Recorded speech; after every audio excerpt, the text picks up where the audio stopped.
Hello et bienvenue sur Zeppo, là où les sujets sérieux prennent une pause détente. Installez-vous confortablement et kiffez le moment. Du coup, Bastien, Ah, c'est là, c'est tout de suite là.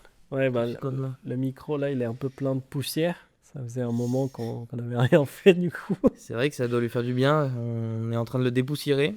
Ça Ouais. fait quoi, 2 mois peut-être, 2-3 mois qu'on Ouais, n'a rien quelques fait. mois d'absence, mais alors on n'a rien fait, on a bossé quand même. Oui, on a bossé Et un petit peu et on a enregistré cet épisode avec David, qui est quelqu'un qu'on a connu toujours dans notre environnement de travail et qui a la réputation d'être un très bon manager. mais tout à fait. Et l'échange avec lui nous a permis justement de parler d'évolution dans une entreprise, mais aussi de l'aspect managérial dans le poste. Et bien sûr, comme vous savez, c'est parti un peu dans tous les sens. Un peu comme d'habitude, mais je pense que c'était hyper intéressant. Et puis on a pu découvrir, enfin moi j'ai pu découvrir en tout cas que David avait aussi des belles compétences en tant qu'orateur et en communication.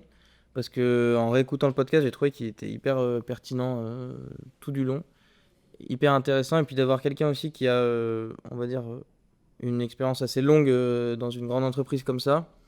Son retour d'expérience, pour moi, il a été hyper enrichissant et hyper important.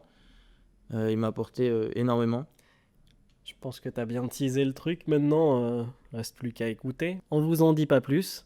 Et on vous laisse kiffer le moment. C'est parti. Salut David. Eh ben, bonjour messieurs, Hello David. très content de vous rejoindre aujourd'hui depuis le temps. Bah, merci, C'est merci ça qu'on de, se l'était dit, ouais. merci de nous faire l'honneur d'être parmi nous. Donc pour t'expliquer un petit peu, t'inquiète pas, je sais que c'est un peu perturbant au début le micro, mais l'idée c'est juste de discuter et je pense que les choses vont venir. T'as été l'un de nos premiers auditeurs et en fait je pense que t'as dû remarquer qu'au début c'était un peu stressant pour nous et qu'après ça devenait de plus en plus fluide. En même temps, j'ai envie de te dire, c'est la première, c'est toujours comme ça, mais pour La deuxième, explorer. c'était un peu comme ça aussi, hein. Mais au final, ça s'était bien fait sur le deuxième épisode. Ouais, je pense Tu que verras. j'espère le début est ici, après tu t'oublieras le micro. Mais en tout cas, ouais, très cool que tu sois ici. Est-ce que peut-être pour commencer, tu peux te présenter rapidement? Alors, du coup, je suis Dane Martins, donc je travaille chez Schneider Electric depuis une quinzaine d'années. Je peux dire que je suis un pur produit Schneider, parce que j'ai commencé alternant et je suis resté. Et du coup, voilà, j'arrive à 15 ans d'ancienneté dans l'entreprise. Je suis entré alternant, donc moi j'ai fait un master audit, controlling et comptabilité. Alors c'est pas le truc qui fait rêver à la base, mais c'est vrai que c'est un peu, comment je pourrais dire, c'est un peu une formation que j'ai pris par défaut. Dans le sens où, donc moi j'ai fait le l'ESC Chambéry. Bon, il y avait différentes majeures en master, et en fait j'ai fait par élimination. Moi où j'étais, il n'y en avait pas beaucoup. Il y avait ressources humaines, entrepreneuriat, supply chain, audit, controlling et comptabilité. Et le dernier que j'ai oublié, bon, enfin bref, il y en avait 5. Et du coup, voilà, je me suis plutôt orienté sur, management de projet. J'avais beaucoup hésité avec management de projet. Bon, on m'a dit, rentre pas dans cette voie, c'est pas forcément la plus, celle qui embauchera le plus en sortie. Donc du coup, j'ai fait de l'audit controlling, je suis rentré chez Schneider en alternant. J'ai fait du controlling pendant une dizaine d'années, surtout sur des sites industriels. Donc j'ai fait des centres de distribution, 2 en France. Après j'ai fait une usine, j'ai fait du transverse. Bon, j'avais fait le tour du controlling. Après je cache pas que c'est pas forcément un métier d'avenir. Puis bon, voilà, j'avais envie de changer, de faire autre chose. C'est quoi le controlling juste Alors controlling, comment je pourrais dire ça? Très basique. En gros, le controlling, c'est une accumulation de plus et de moins. Bon, là, je plaisante. Mais en fait, quand vous êtes sur site, quand vous êtes sur un site industriel, par exemple, vous prenez soit un centre de distribution ou une usine. Le contrôleur de gestion, chez Schneider, on est là pour faire de l'analyse de performance. Alors, pas forcément financière, mais plus de l'analyse de perf, je pourrais dire industrielle, dans le sens où vous avez une unité de production qui délivre X produits. Derrière, vous prenez votre chiffre d'affaires. À ça, vous allez déduire vos charges et le reliquat, en gros, c'est votre profit, si je fais simple. Ok. Et c'est là où, en fait, on est vraiment challengé sur le coût. Et aussi, le rôle du contrôleur de gestion, c'est de donner cette vision à ses homologues sur le site. Parce qu'en fait, vous avez différents responsables, qualité, méthode, maintenance, et puis donner aussi la vision au directeur de site de la performance de son entité. Et en gros, un contrôleur de gestion, c'est ça. Il a une base, on va dire, comptabilité, mais c'est pas son cœur de métier. Mais lui, il est là pour dire, ok, et ben je sais pas, par exemple, moi, ma perf main-d'œuvre, quand je regarde de ma fenêtre, c'est X%. Je vais aller voir le responsable production, lui, il voit tant, on essaye de reboucler. Après, pareil, tu peux aller voir ta perf achat sur toutes les matières qu'on achète, par exemple. Et là, pareil, vous rebouclez avec le service achat. Ok. En fait, le contrôle de gestion, il est vraiment là pour donner une performance du site. Alors attention, hein. Lui, il le fait pendant ce qu'on appelle une clôture comptable. Donc, c'est-à-dire, il y a à prendre une photo à l'instant T. C'est un peu bête, mais en fait, il compte les morts. Donc là, j'ai plus, comment dire, je peux plus agir. Voilà, Ok, c'est ouais. comme ça, la perf est là. Après, par contre, il va travailler avec ses homologues pour dire, bah ok, je suis pas à la cible. Qu'est-ce que je fais pour être à la cible? Et là, on met en place un plan d'action, voilà, les basiques pilote délai. Ouais. Enfin, moi, j'avais une autre vision par rapport à ça. Je pensais que, enfin, je sais pas, tu me diras, mais une partie du controlling, pour moi, c'était aussi de vérifier entre ce qui a été annoncé et ce qui a été réellement fait. Il y a ça Souvent aussi. d'essayer de faire Justement, chez Schneider, par exemple, tu as tous les trimestres, tu as un process qui s'appelle Rolling Forecast. Alors, par contre, nous, on gère sur du court terme, hein, c'est-à-dire tu fais l'année en cours et potentiellement l'année suivante, mais tu vas plutôt regarder ça en dernier trimestre de l'année. Et effectivement, bah, tu fais ce qu'on appelle chez Schneider un actual. Tu regardes où tu en es, tu te compares à ta Rolling Forecast et tu vois si tu es conforme ou non. Tu regardes par rapport à des prévisions, c'est qui enfin... Généralement, en fait, moi, même la plupart des contrôleurs, je pense, font sur site, en fait, vont collecter, en gros, on va dire, les inputs de chacun.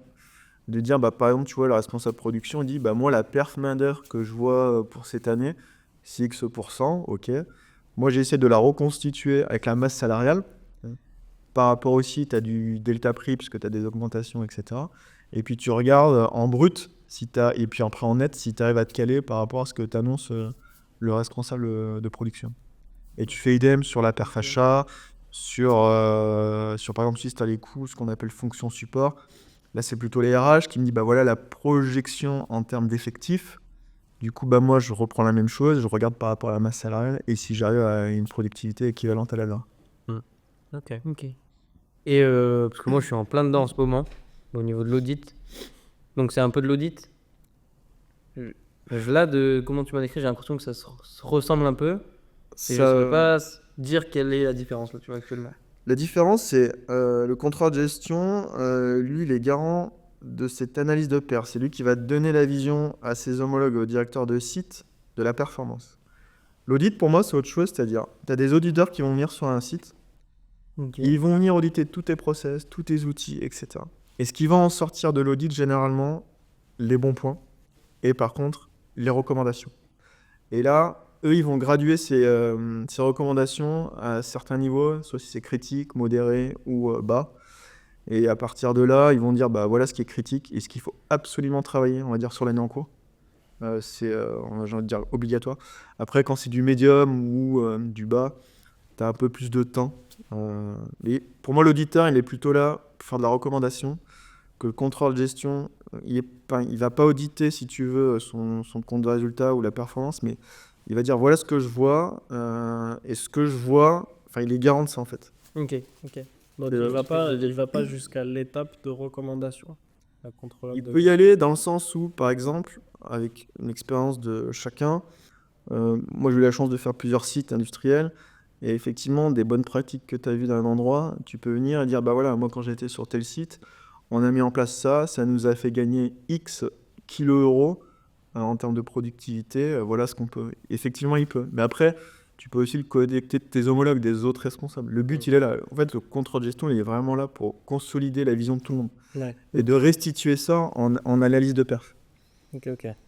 Et donc, c'est un peu une initiative personnelle d'essayer d'apporter quelque chose sur les roadmaps pour... En fait, c'est ça, si tu veux, je pense, par principe, quand tu prends un job, mais quel qu'il soit, c'est toi qui fais le job. Après, tu t'arrives à l'alimenter par rapport à l'expérience que tu as eue avant, avec qui enfin, les personnes que tu as côtoyées. C'est ça, moi je trouve que c'est ça qui fait la force quand tu changes de job, enfin, régulièrement, sur des tranches de 3-4 ans. Mais c'est ça qui est intéressant, c'est que tu as acquis une expérience ailleurs, et du coup, tu peux réutiliser dans le prochain poste que tu vas faire. Donc, quand tu Ok. dis changement de job total ou juste Après, d'entité Comment alors, tu définis un changement de job? pour moi, ça peut être les deux. Ça peut être pas forcément ton cœur. Enfin, tu peux changer ton cœur de métier, ou soit tu le continues. Ce que je trouve pas mal dans le groupe, c'est que tu peux changer de poste. Moi, par exemple, je suis rentré alternant. Du coup, après, je suis allé sur un centre de distribution. C'était complètement nouveau, mais ça a vraiment rien à voir avec ce que tu fais dans des fonctions transverses. Là, quand tu es sur un site, c'est purement opérationnel. Après, j'ai pu en faire un autre quand je suis parti à Évreux. Là, c'était sympa parce que j'ai pu vivre aussi. Il y a eu la construction d'un nouvel entrepôt. Et là, pareil, tu dois calculer ta perf, mais quand tu vas rentrer dans ce nouvel entrepôt, tu sais que c'est des nouveaux process et que tu vas faire de la déproductivité. Donc, c'est ça qu'il faut aussi que tu anticipes et que tu fasses voir aussi à ton management. Et après, j'ai fait une usine et là, c'est complètement différent. Parce que là, c'est vraiment une unité de production. En centre de distribution, je stockais les produits que je recevais des usines, tu vois. Et c'est là où je me suis dit, tiens, ce serait quand même intéressant de savoir comment c'est fabriqué.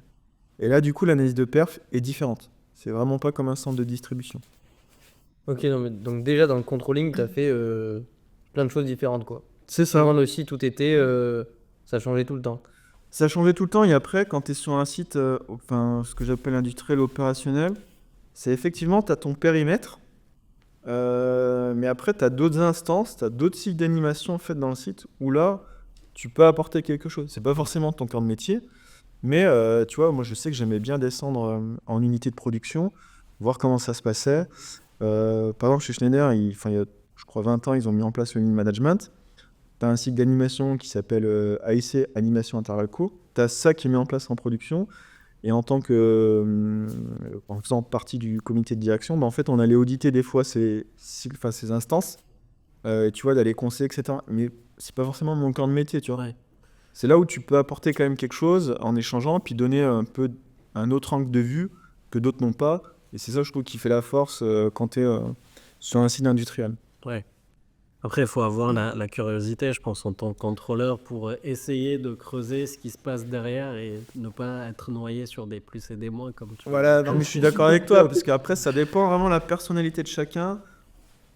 Après, ton poste, c'est toi qui le fais. Je sais que moi, mon cœur de métier, ok, c'était le controlling, mais j'étais très intéressé de savoir ce qui se passait en unité de production, parce qu'en fait, ce qui ressortait dans le compte de résultat, c'est ce qui reflète de la prod, en fait. Ouais. Et en fait, si tu comprends pas tes flux, en fait, tu vas pas comprendre ta performance. Après, bon, je cache pas, j'ai connu des contrôleurs, ils restaient dans leur bureau, ils bougeaient pas, ça les intéressait pas. Et c'est pour ça que c'est toi qui fais ton poste, ta personnalité, ton expérience. Après, c'est ça qui joue, quoi. Ouais, c'est sûr, ça c'est normal. Je pense que des fois, ça dépend de la curiosité des personnes, mais c'est pour ça, comme tu disais, tu trouves des contrôleurs de gestion où pour eux c'est du chiffre et c'est de l'analyse qu'ils font, et il y en a d'autres qui poussent le métier un peu plus loin et ils ont cette curiosité-là d'aller investiguer, de comprendre ce qu'il y a derrière, etc. Donc, Puis c'est là où c'est intéressant de voir comment ça se passe, puis aussi d'aller connaître les gens. Par exemple, je me souviens, quand j'étais à Évreux, il y avait une période, c'était quand je crois que c'était une journée où il y avait tombé de la neige. Bon, assez rare en Normandie, mais du coup, en termes d'effectifs, il y avait beaucoup de personnes qui n'avaient pas pu venir. Et du coup, le directeur du site nous a demandé, en tant que manager, ok les gars, est-ce que vous pouvez pas filer un coup de main à la préparation de commandes? Tu vois, j'ai mis mes chaussures de sécurité, mon gilet, et puis je suis allé et j'ai fait une journée complète où j'ai fait de la préparation de commandes avec certaines personnes de l'entrepôt. ok. Mais c'est ça qui est super intéressant, tu vois. Enfin, t'as ton cœur de métier, certes. C'est vraiment Mais... maintenant la pote. Ah, mais c'est ça, mais c'était. Non, mais au moins, t'échangeais avec les gens, tu voyais un peu leurs problématiques au quotidien de manière opérationnelle. Et tu vois, c'est des choses qu'après, tu peux remonter en échangeant avec tes homologues. Enfin, c'est ça, je trouve, la force quand t'es sur un site opérationnel. Ouais, bah c'est clair que ça doit être. Enfin, c'est toujours une bonne expérience, de toute façon, pour se rendre compte des problématiques de chacun, si tu te mets pas à leur place, c'est toujours plus dur, quoi. Donc, Après, je trouve ce qui est intéressant dans une prise de poste, tu vois, mais quelle qu'elle soit partout, c'est d'aller faire des vies ma vie.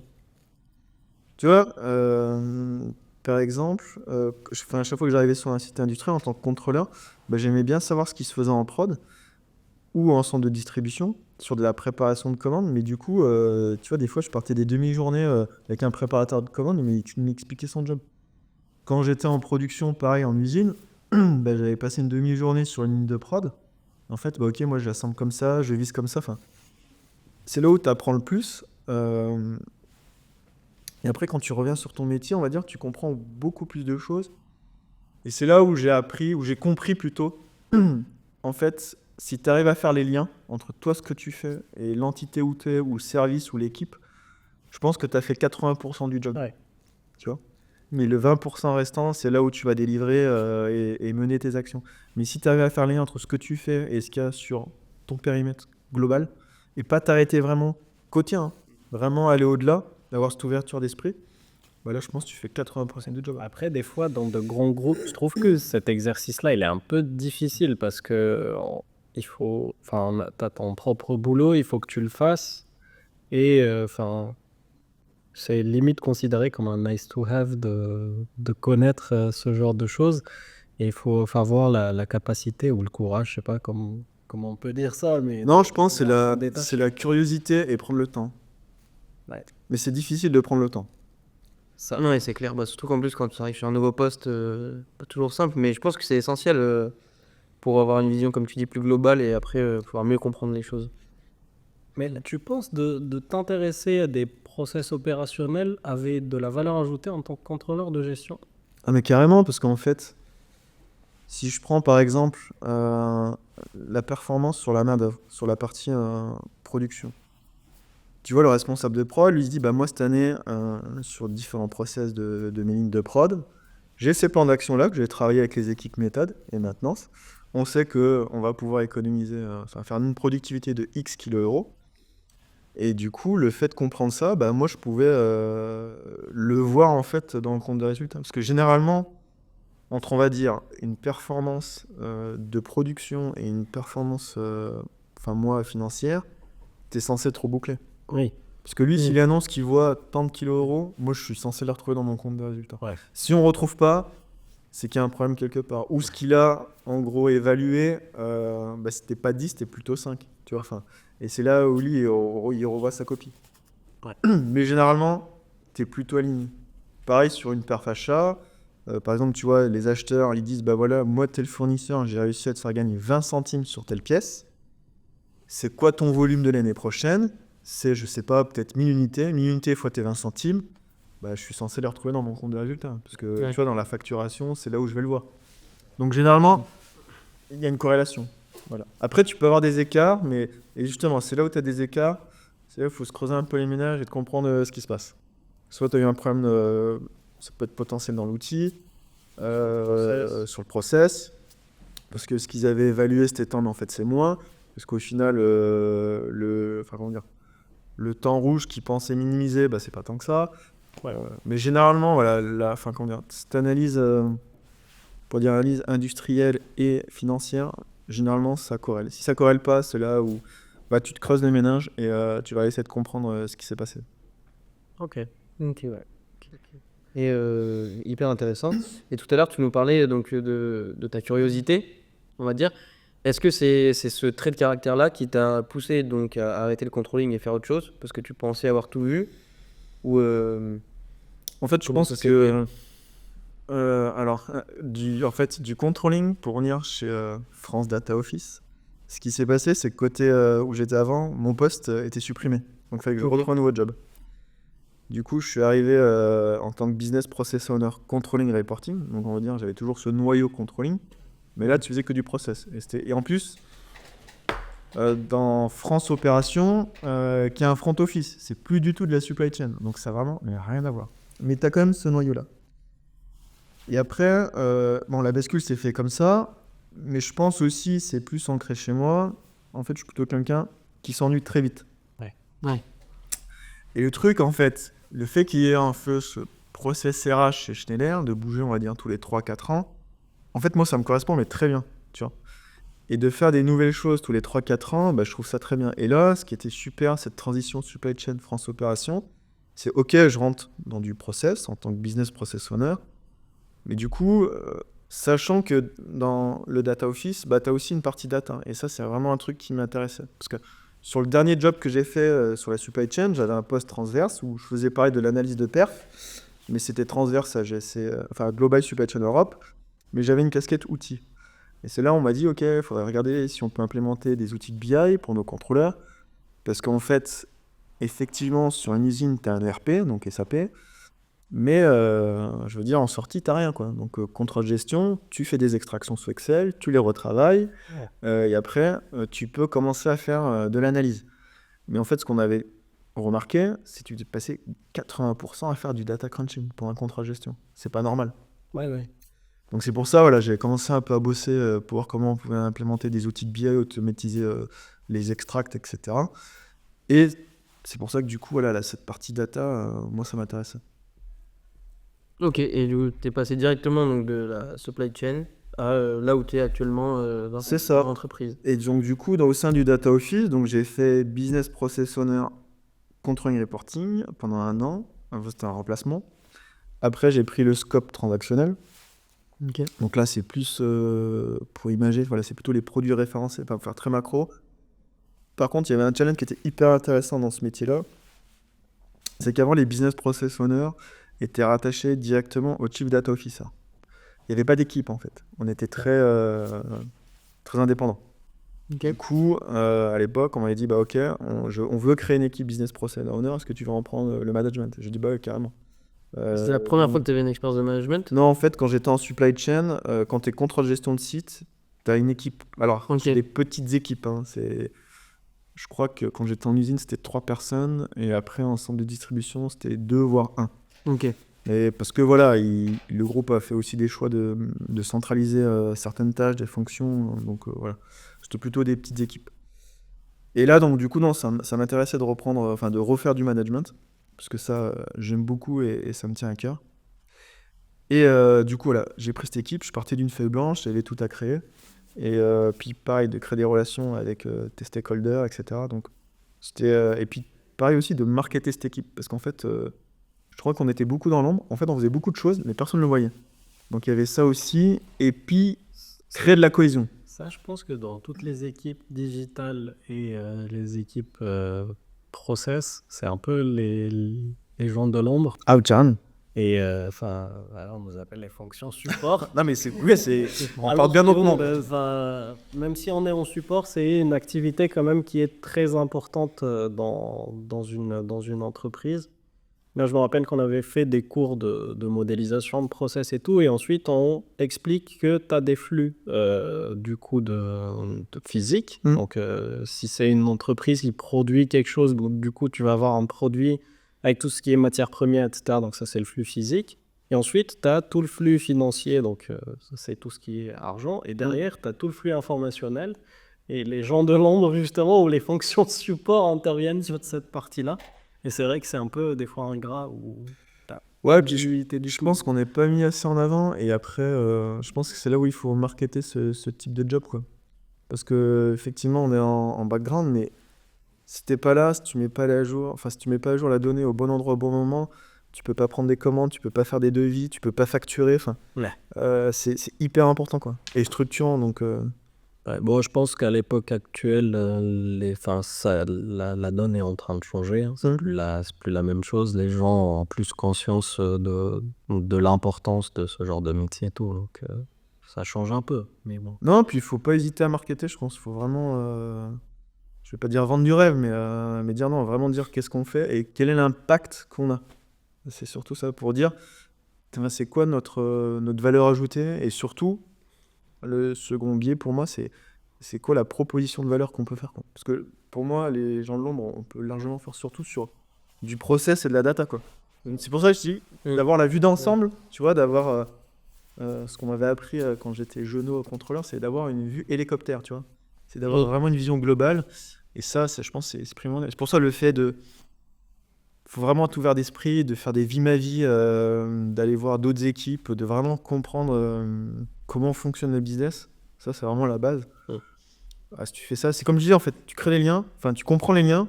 Je pense que ça fait 80% du job.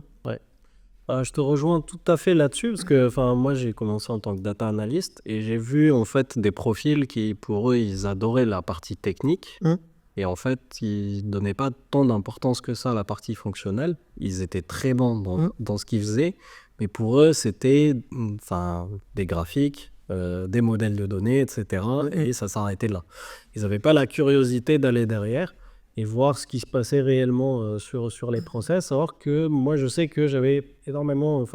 on est un peu pareil, on va dire, sur ce point-là, où en gros, je cherchais énormément à comprendre ce qui se passait derrière et tout. Et d'ailleurs, je ressentais un peu cette frustration-là de...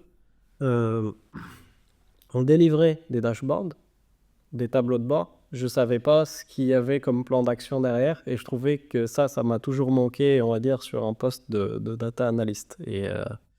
je trouvais ça super intéressant sur des expériences précédentes que j'avais pu avoir sur des développements comme ça de dashboard et tout. Parce que, au-delà de juste calculer des indicateurs, il y avait des actions qui étaient mises en place pour améliorer ces indicateurs-là. Et ça, je trouvais ça super intéressant d'avoir le va-et-vient et tout. Et ça donnait beaucoup plus de valeur et de sens Oui, carrément. à ce métier-là. Je partage complètement. Ouais. Ça va très bien. Moi, je suis pas expert là-dedans, donc ça me parle moins. Et moi, par contre, j'avais une question pour toi, David, de l'ordre un peu plus général, concernant le management. Ouais. Tu sais, souvent quand tu fais un master, on te dit tu fais un master pour finalement devenir manager ou en tout cas manager une équipe ou des projets, etc. Et j'ai du mal à me projeter un peu là-dedans, tu vois. Et j'aurais aimé avoir un petit peu ton retour d'expérience là-dessus. Qu'est-ce que toi, par exemple, t'aimes dans le management? Qu'est-ce qu'il faut pour manager? Alors, moi, quand je suis sorti de l'école, du coup, je suis sorti de mon alternance, donc du coup, je suis parti en centre de distribution, j'ai été direct manager. Mais si tu veux, j'avais juste des bases de ce que j'avais pris en master. Du coup, on m'a posé là, tac. Après, j'avais 2 personnes. Après, j'ai envie de dire, c'est pas forcément la taille qui joue, que ce soit 2, 5 ou 10. J'ai envie de dire, après, basiquement, déjà, il faut se faire confiance. Parce que chacun a sa personnalité. En face de toi, c'est pareil. Donc, déjà, fais-toi confiance quand tu y vas. Et après, même si tu n'as pas forcément des notions de management, moi, je pense le truc qui... pour moi, qui m'a le plus aidé dans cette partie-là, c'est vraiment l'écoute. Ok, tu peux redescendre des choses aux personnes, dire « ouais, fais faire ci, etc. » Mais il faut vraiment les écouter, quoi. Et en fait, j'ai remarqué, chaque équipe que j'ai eue, à chaque fois, on te dit, ouais, ok, il faut délivrer la productivité, machin, etc. Et moi, j'ai pris un autre angle en me disant, mais en fait, si je leur donne des bonnes conditions de travail, mais des fois, ça peut être des choses très bêtes. Je te prends le cas que j'ai eu à Évreux, j'avais une collaboratrice qui me fait, elle avait un double écran, mon double écran marche pas bien, etc. Je passais une commande dans le système, je lui recommandais un écran, elle avait un truc plus grand, parce qu'en fait, elle faisait beaucoup de data crunching sous Excel, etc. Et du coup, elle avait un truc adapté pour elle. Et du coup, les choses à faire, si tu veux, moi, de constat que j'en fais, si tu écoutes les gens, tu leur donnes de bonnes conditions de travail, la productivité, je ne vais pas dire qu'elle se fait toute seule, mais ils seront plus propices à le faire, tu vois. Et ça viendra tout seul. Et après, des fois, effectivement, moi, j'ai eu des fois des gens un peu durs en face. C'est un peu compliqué à gérer les relations, mais après, je pense qu'il faut garder la tête froide, rester objectif. Et puis après, franchement, il faut faire appel à son bon sens paysan, quoi.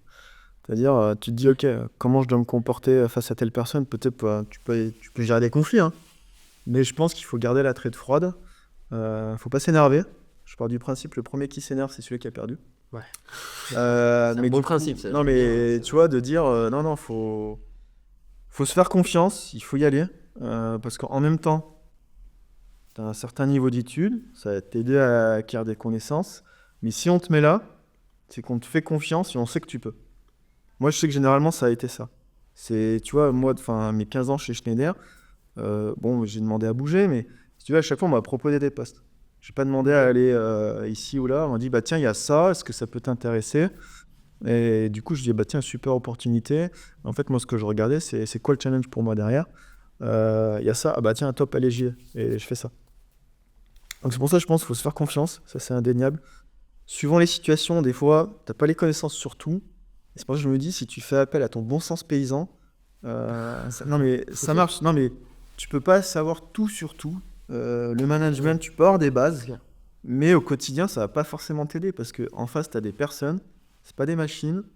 Ça gère des émotions. Il faut les manager, tu vois. C'est vraiment Oui, c'est du pas, cas par c'est cas. pas quoi. comme les maths, quoi. C'est pas, y a pas 1 + 1 qui fait 2 dans le management. Mais si t'en as vraiment envie, faut se faire confiance et il faut y aller. Ok. Moi, c'est vraiment. Il faut y aller. Faut vraiment se faire confiance. Et puis, si on te met là, c'est qu'on estime que. Parce que. Normalement, t'as fait X entretiens, t'as dû voir des RH, des managers, etc. Donc, ils ont validé un profil, tu vois. Ils en disent, ouais. Après, bon, des fois, ça peut ne pas marcher. Faut pas se leurrer, Oui. mais si t'ont validé, c'est qu'il n'y a pas d'inquiétude, il faut y aller. Après, je voudrais rajouter aussi un truc. Enfin, en ce moment, je me pose à peu près les mêmes questions que Bastien, mais sur mes recherches, en gros, tu as aussi d'autres outils, je pense, que tu peux apprendre et que tu vas mettre en place dans tes équipes si tu as des équipes à manager. Et, enfin, je sais pas ce que tu en penses, mais est-ce que, comment dire, c'est un truc inné de savoir manager ou ça s'apprend? Parce que je pense que dans le management, il y a un aspect artistique un peu. Ouais. Et c'est un peu les mêmes questions qu'on se pose, c'est est-ce que c'est inné de savoir manager et de gérer des choses, ou alors ça peut s'apprendre aussi. Moi, je pars du principe que il y a des gens qui ont des facilités, mais ça s'apprend quand même. Après, Moi, je partage. Moi, je pense que c'est un peu des deux. Mais je pense que la base de tout, que si tu veux être manager, par principe, il faut aimer les gens. Alors, quand je dis aimer les gens, non, mais c'est au sens large. Tu vois, je veux dire, on n'est pas dans le monde des bisounours et j'aime tout le monde.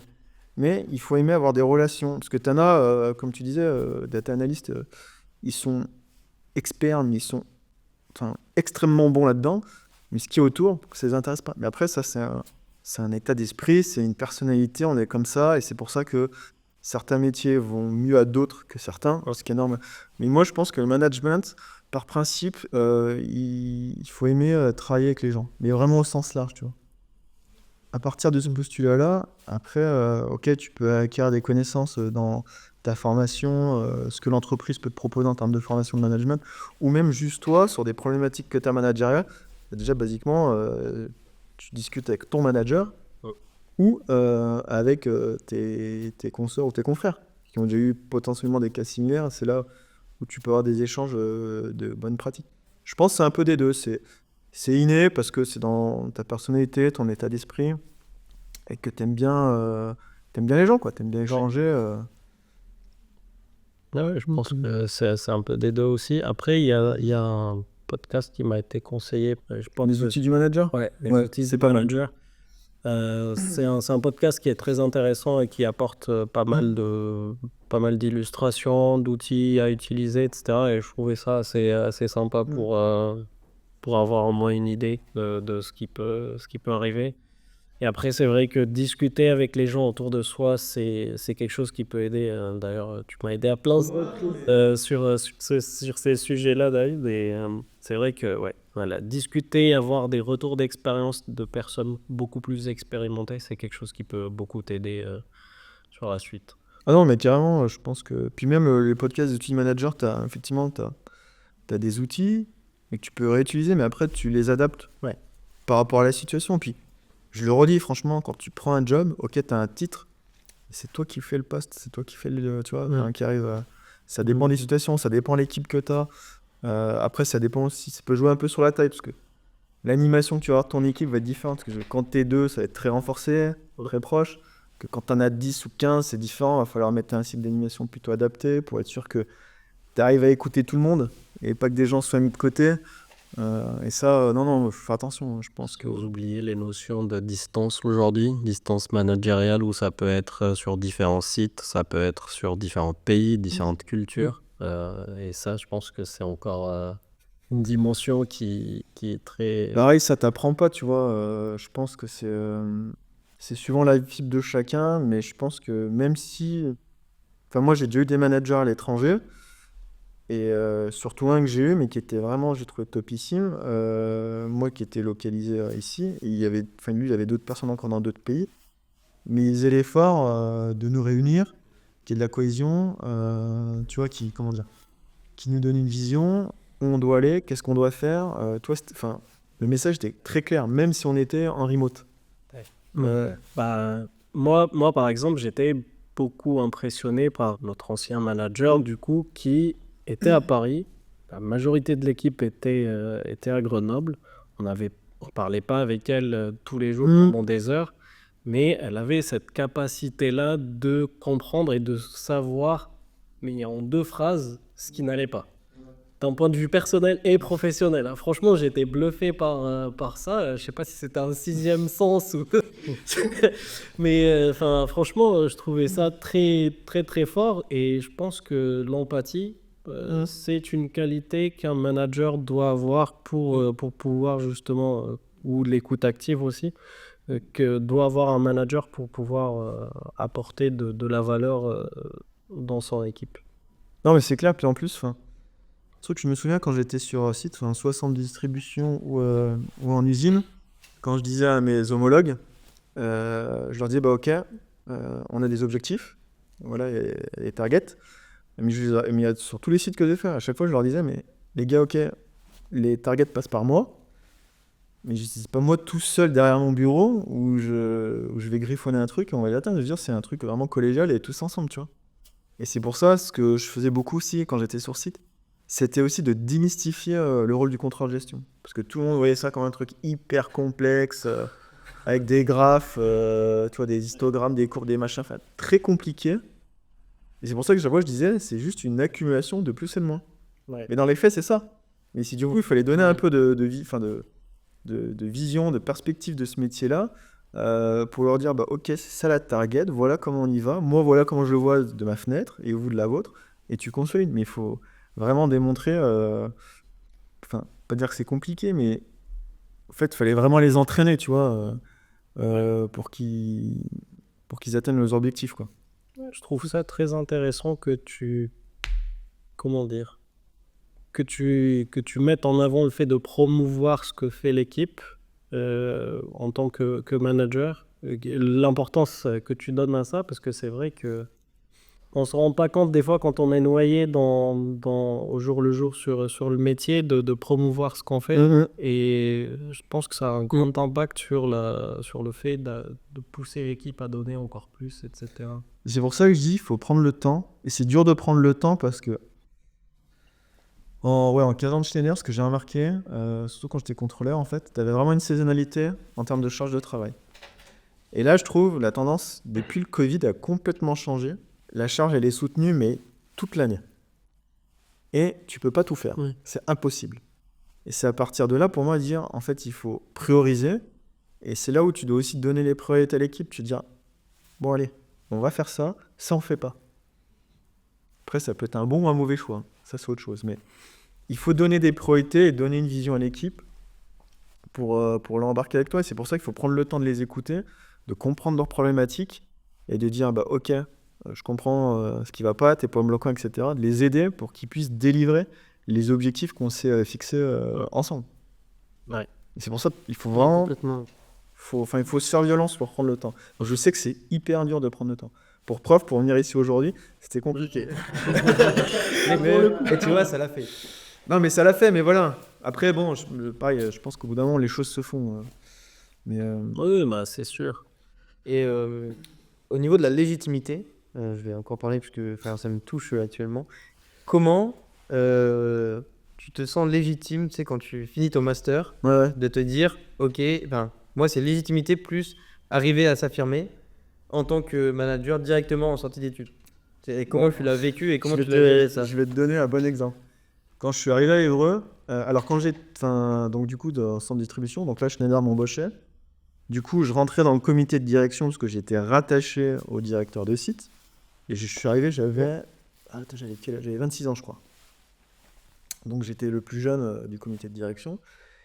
Et pareil, avant d'y aller, tu vois, je me disais, mais putain, comment je démonte ma légitimité, quoi. Dans ma tête, je me dis, je suis un gamin de 26 ans. En plus, je remplaçais quelqu'un, je crois qu'il avait la cinquantaine, mais déjà un niveau d'ancienneté et d'expérience. Je me disais, les gars, ça va leur faire bizarre. T'as l'impression qu'ils vont descendre une marche, tu vois. Et donc, tu vois, un exemple très con, mais après, bon, je pense que c'est rien fait, mais au début, quand j'allais au boulot, c'était pantalon à pince et chemise, tu vois. Ah ouais. J'étais pas en mode jean basket. Mais c'est toi qui te. Mais c'est moi, en qui te fait, mettais c'est moi qui me mettais, entre guillemets, cette pression. Mais maintenant, à réflexion, je me dis, mais en fait, ça sert à rien. C'est là où je pense où j'ai gagné ma légitimité, c'est quand je leur faisais mes présentations et que je démystifiais mon métier pour leur faire comprendre c'est ça le métier de contrôleur, voilà les targets, voilà comment on y va. Ben, je pense que c'est là où j'ai gagné ma crédibilité en fait et ma légitimité. Et pas dans mon apparence en fait. Oui, ouais. Mais tu vois, j'étais focus là-dessus. Parce que tu vois, j'ai sortais de l'école, gamin, machin. Et puis bon, la moyenne d'âge, je crois qu'ils avaient. Ouais, ça va être la moyenne, ça va être 45 ans, tu vois. Ah ouais. Donc je me suis dit, j'ai voulu jouer sur l'apparence. Non, en fait, ça sert à rien. Et en fait, c'est vraiment sur la posture que tu as, ta confiance en toi, pardon, et le discours que tu mènes en fait pour leur dire, ok, je suis un jeune contrôleur de gestion, mais je connais mon métier. Et je comprends les targets qui tombent de notre management. Voilà comment on peut les délivrer avec vous. Enfin voilà, c'est là où... De montrer que tu savais faire ce qu'on te demandait, quoi. Exactement, mais je pense que franchement, c'est se faire confiance. Je pense que ce truc-là, c'est primordial. Se faire confiance et d'avoir la posture, ok, on m'a mis là, ça veut dire qu'on a confiance en moi pour prendre ce job. Et ça, je trouve ça beau d'arriver à se dire ça. Je sais pas si t'as. Ah non, mais je dis ça maintenant, j'ai 40 ans. À 26 ans, c'était pas la même. Hein. T'arrives à te dire ça à 26 ans. Et c'est pour ça, c'est beau. l'échange qu'on a aujourd'hui, c'est de dire, on échange. Enfin, pour moi, ça marche dans les deux sens. Pour d'autres, c'est pas comme ça. Mais ok, j'ai de l'expérience, moi, je peux vous donner des conseils. Mais je peux aussi prendre des conseils de vous. Pour moi, ça marche dans les deux sens, tu vois. J'ai côtoyé des gens où c'était plutôt top-down. J'ai dit, attends, c'est moi l'ancien, c'est moi qui ai l'expérience, c'est comme ça qu'il faut faire. Ouais, non, en Faut fait, pas être facile, hein. je peux aussi. Faut jouer des cas en ma vie perso, mais. Et du coup, je dis non, ça marche pas. Pour moi, ça marche dans les deux sens, quoi. On peut apprendre tout âge, toute expérience, tout background, quel qu'il soit. Ouais, ça dépend aussi de l'environnement dans lequel tu évolues.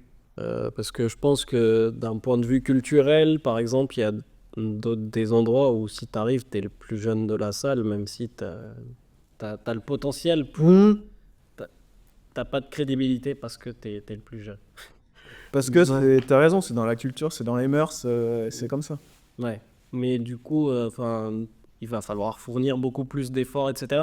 Moi, je pense que avoir un peu ce stress-là au début, c'est pas si mal que ça parce que ça te pousse sur tes retranchements et tu vas donner plus que potentiellement t'aurais délivré si tu arrives avec ta confiance et tu te dis, bon, bah, moi, je vais tout déchirer de toute façon. Ah bah oui, ça Et, te pose à donner un plus que. Moi, je sais qu'il y encore avait. plus que ce ouais, que tu peux faire. c'est Quoi. ça. Donc, Moi, je sais il y a que meilleur. au début de carrière, au début, j'avais des moments de doute comme ça où je me disais, bon, bah là, il faut pas que je me rate. Bon, je me mettais de la pression peut-être un peu inutile, mais bon, c'était pas du stress, on va dire, négatif, mais j'arrivais à faire tourner ça de façon positive, de façon à délivrer mieux que ce que je pouvais faire. Et justement, ça ressortait des traits de moi que je soupçonnais pas exister. Et c'est ce qui permet, je pense, avec le temps, de gagner c'est clair. cette confiance. C'est vrai qu'en début de carrière, tu ne dis pas ça. Non, mais c'est sûr. Après, faut pas avoir une surconfiance, mais enfin voilà, je pense qu'il faut vraiment choisir au bon endroit et après, il n'y a pas de raison que ça marche. Comment mettre le doseur au bon endroit? Bah, je pense que du coup, faut expérimenter, hein. Bah là, Tester. au bout d'un moment, faut y aller, hein. Ouais. Tu te dis, ouais, c'est peut-être un peu dur, mais c'est pas grave, j'y vais.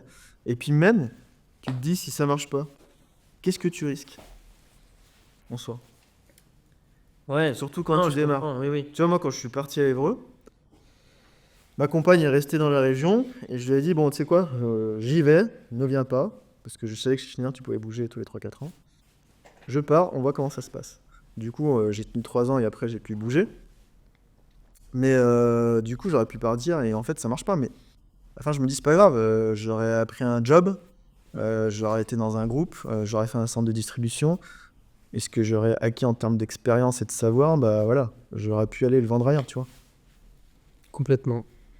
C'est là où enfin, la notion de succès ou de se louper sur quelque chose, ça dépend de la perception des gens. Il y a des personnes où, en gros, enfin, s'ils se loupent sur quelque chose, c'est la fin du monde. Ah, c'est sûr. Et il y en a qui prennent ça comme une expérience. En fait, faut. Comment je peux dire ça? Enfin, je vous prends un exemple, mais plutôt perso. Avec ma compagne, ça a été très compliqué d'avoir un enfant. Du coup, je veux ma fille, du coup, nickel. Et c'était compliqué pendant X années, etc. Mais du coup, tu vois, on s'est dit, on s'est fait confiance, on n'a rien lâché, on a persévéré, et au final, bah voilà, tu vois, ma fille est là, et on est très content, et c'est le top. Donc, je pense qu'il faut pas. Ouais, faut être résilient en fait. Ouais. Tu vois. Ouais. Et pas baisser les bras, et puis il faut y aller au bout d'un moment. J'ai l'impression, depuis mon vécu, qu'au bout d'un moment, les choses se font. Ouais, tu vois. Mais, par contre, Faut s'en donner les moyens. mais il faut s'en donner les moyens. C'est pour ça qu'il faut pas baisser les bras, faut pas attendre que les choses arrivent, faut essayer d'un peu les provoquer. Après, je dis pas, des fois, quand tu as des opportunités, etc., tu as un petit facteur chance. Voilà. Mais c'est 80-20, quoi. C'est pas ça qui joue le truc, enfin, qui fait tout, quoi. Ouais, tellement. Et tu vois, dans cette expérience que j'ai eue avec ma compagne, ça a été compliqué, mais malgré tout, ce qui est dur à faire, je trouve, quand tu as un moment de difficulté ou d'échec, c'est d'en sortir le positif. Mais ça, il faut vraiment faire cet exercice, en fait. Après, c'est normal, tu es là, tu dis que là, ça n'a pas marché, c'est pas bon, pas que ce soit pro ou perso, mais faut quand même se pousser à faire cet exercice de dire qu'est-ce qui en ressort de positif dans cette expérience qui a été difficile pour moi. Pour moi ou pour nous, parce que là, c'était avec ma femme, mais je pense qu'il faut faire cet exercice, en fait. Ouais, mais après, c'est clair. Je pense aussi que c'est difficile de faire ça parce que tu dois aller un peu à contre-courant de ce qui est la nature humaine, ou dans le sens, souvent, tu vas retenir tout le temps que le négatif, plus que le positif dans la vie.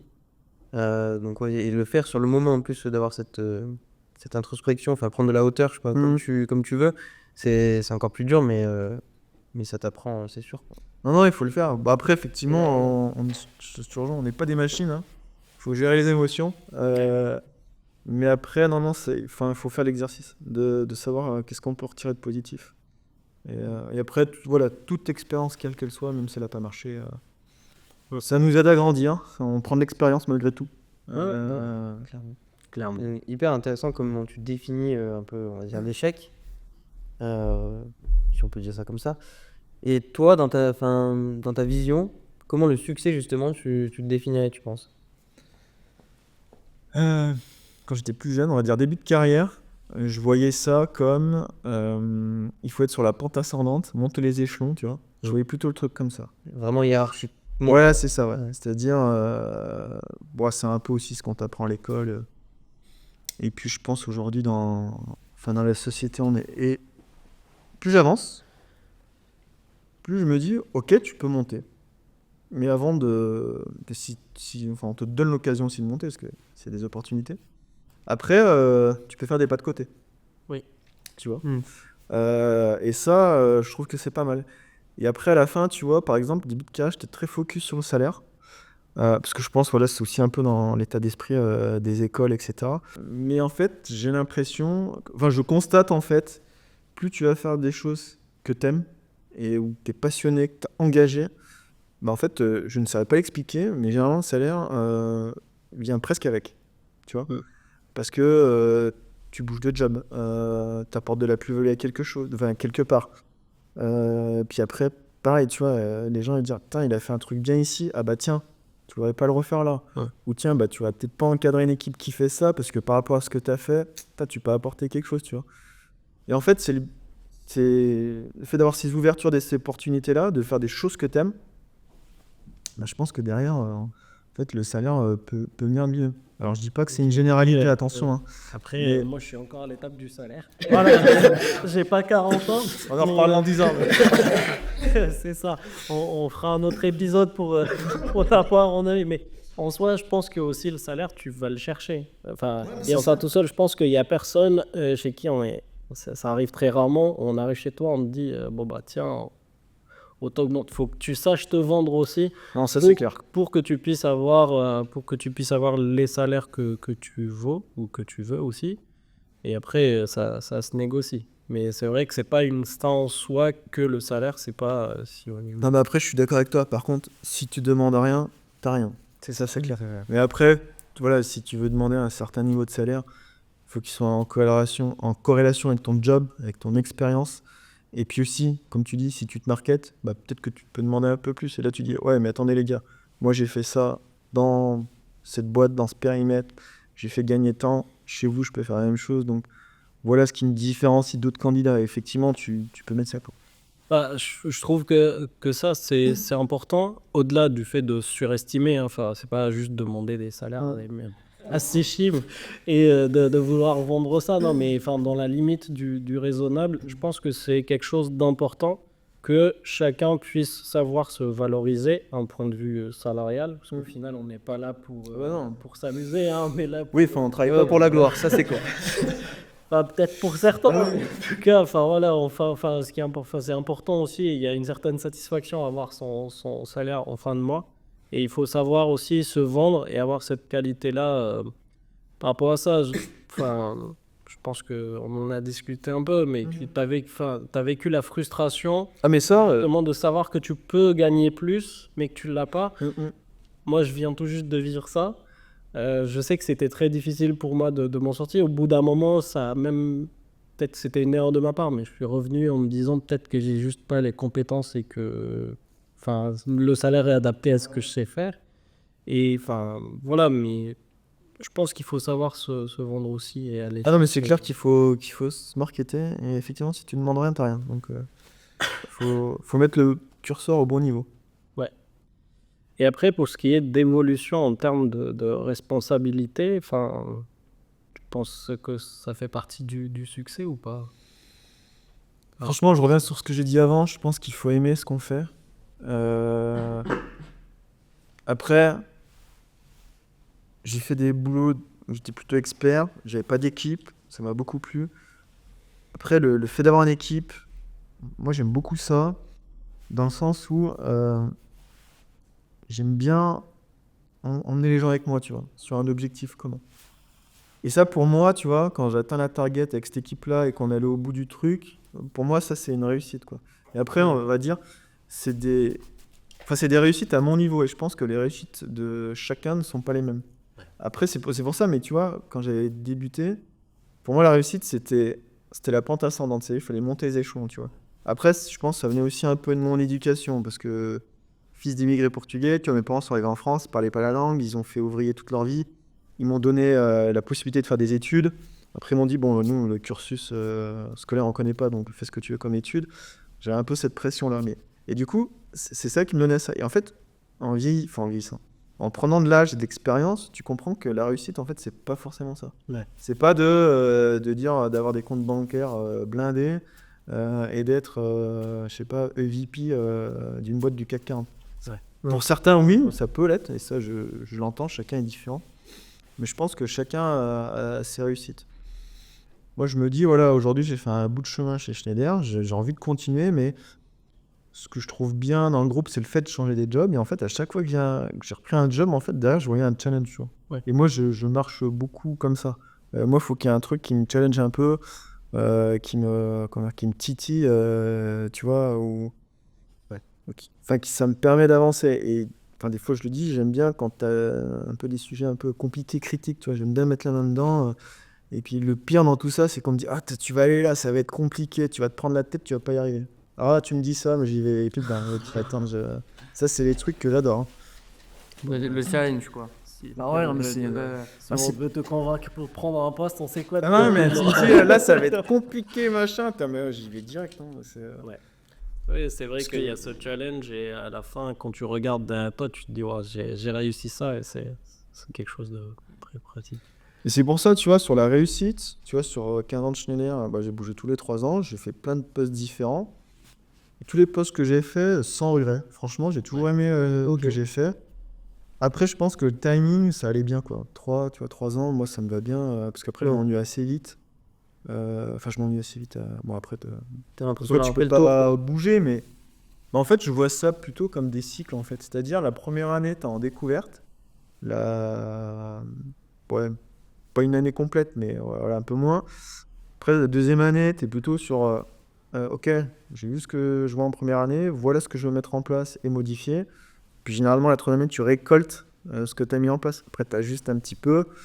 Et puis là, généralement, on va te dire, bon, bah, va peut-être falloir faire autre chose. Mais toi, je le vois comme ça en fait. Et du coup, moi, par rapport à mon état, enfin, comme je suis, qui je suis et mon état d'esprit, ça me va bien, quoi. Ah, je voudrais rebondir sur un truc. Tu parles de la notion de temps qui a fait que ta vision du succès a changé. Est-ce qu'il n'y a pas aussi le fait que quand on grandit, enfin peut-être que ta vision d'un point de vue personnel, pas forcément que professionnel, enfin je sais pas, que tu aies envie peut-être de passer plus de temps avec ta famille, etc., font que ta vision du succès a changé. Parce que tu sais maintenant qu'un poste de responsabilité, ça prend du temps. Et du coup, il faut faire sacrifier d'autres aspects dans ta vie perso. Non, c'est sûr. Après, il faut trouver le juste milieu. Et là, c'est le plus difficile. Le fait d'avoir un enfant aujourd'hui, c'est clair que ça change la donne. Mais après, ouais, comment je pourrais dire ça? En fait, c'est au fil des jobs que j'ai fait. Après, on va dire mon curseur de succès, c'est un peu adapté, effectivement. Ok, ouais. Mais par contre, maintenant, ce que je sais, tu vois, quand je suis parti à Évreux, donc j'avais dit à ma compagne, bah ok, viens pas, je vais pas rebouger, mais enfin, je savais que pas d'enfant, pas de crédit, pas de contraintes. Et j'y vais. Demain, on me dit, tiens, on te verrait bien là. Ok, là, c'est plus une décision David tout seul, c'est une décision familiale, tu vois. Et là, ça change la donne. Et du coup, il faudra discuter avec madame. Bon, la petite, tu peux encore gérer, mais non, mais c'est là où ça devient plus une décision familiale et ouais, on va dire, pour monter les échelons, ça peut changer la donne. Mais bon, après, je pense que la vie est bien faite. Des opportunités, généralement, qui se présentent au bon moment. Tu peux toujours te poser des questions, avoir des doutes. Mais après, je reviens à ce que j'ai dit. Faut se faire confiance, quoi. Ouais. Et moi, je pense aussi qu'il faut pas mettre de l'ego dans tout ça, parce que si on met de l'ego dans le sens où, ouais, pour toi, tu veux rester et toujours monter dans les échelons, ben, faut que tu sois prêt aussi à faire des sacrifices, sur. Ah non, mais c'est clair. Et si tu sais pas prioriser et que tu mets ton ego en avant, bah, ça va être toujours monter plus. Ça, c'est qu'à la fin, tu regardes derrière et potentiellement, t'es passé à côté. Ouais, puisque tu arrives plus à équilibrer, quoi. Ouais. Mais... Non, mais après, un équilibre. faut avoir un curseur. Après, tu vois, je bosse pas mal. Je pourrais pas avoir ma fille comme je souhaiterais la voir. Après, mais ça me permet. Enfin, bon, je dis pas que l'argent ça fait le bonheur, mais des fois, tu peux faire des trucs sympas. Ouais. Tu vois, aujourd'hui, le coût de la vie est extrêmement cher. Tu vois, je suis content parce que moi, je l'ai pas eu quand j'étais petit. Tu vois, ma fille, je l'emmène dans des parcs animaliers, dans des zoos. Enfin, j'ai essayé de lui faire plein de trucs que moi, j'ai pas fait quand j'étais petit parce que voilà, mes parents connaissaient pas trop ça. Puis c'était pas dans la mentalité, tu vois. Enfin, tu vois, aujourd'hui, je le comprends et je l'accepte. Là-dessus, y a pas de souci. Mais du coup, en fait, en faisant ça pour ma fille, je me dis, je lui ouvre son esprit. Ouais. Je veux dire, tu vois, mais en fait, putain, mais t'as un nombre d'options, mais inimaginable. Et en fait, c'est con, mais si t'as du salaire, bah, tu vas plus tard lui donner plus d'options dans les études. Ouais. Ou après, peut-être qu'elle voudra pas faire d'études, je vais pas la pousser non plus, tu vois. Enfin, je vais pas lui mettre la pression que moi j'ai eue. Ça, c'est clair. Elle fera ce qu'elle a envie de faire, mais je me dis, plus je lui ouvre les yeux, qu'elle ait des options, bah, je me dis, ça, je vois ça comme une réussite. Ouais. Et je vois ça comme un luxe pour elle, quoi. Oui. Est-ce que ta vision de la réussite aussi a pas évolué, notamment par rapport à l'argent, quand tu dis, enfin, peut-être, je sais pas comment on peut appeler ça, si quand tu as atteint le niveau de, on va dire, liberté financière entre guillemets, est-ce que ça n'a pas fait évoluer aussi ta vision? Non, pas forcément. Enfin, cette liberté entre guillemets financière. Enfin, attention, hein, je suis pas. Oui, oui. Non, oui, c'est pour ça que j'ai Je vu. suis pas Rothschild. Ah, mais je suis pas si libre que ça. Mais du coup, ça permet de faire des trucs sympas, quoi.